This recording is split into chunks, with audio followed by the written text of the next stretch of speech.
Afya House 7th floor was the venue for the marathon talks between the doctors' union and government representatives, but the mood had already been soured, perhaps a point to the likely outcome of the day-long negotiations over the medics' pay increase demands.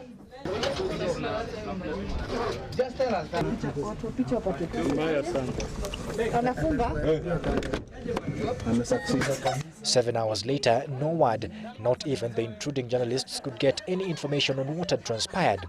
The meeting, chaired by Public Service Minister Ochieng and attended by officials from the Central Organization of Trade Unions and the Ministry of Labour, failed to come up with a return-to-work formula, which means the strike enters its 6th day tomorrow.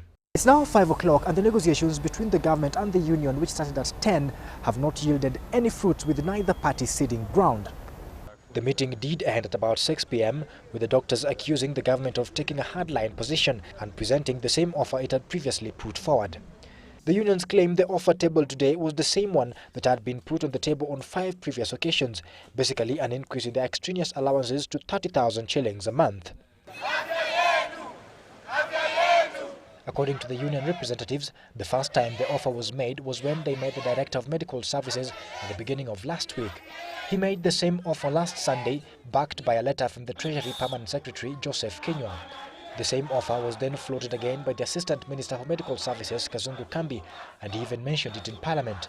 The only difference this time round was that the 30,000 shillings was to be staggered over 7 months instead of 3 years.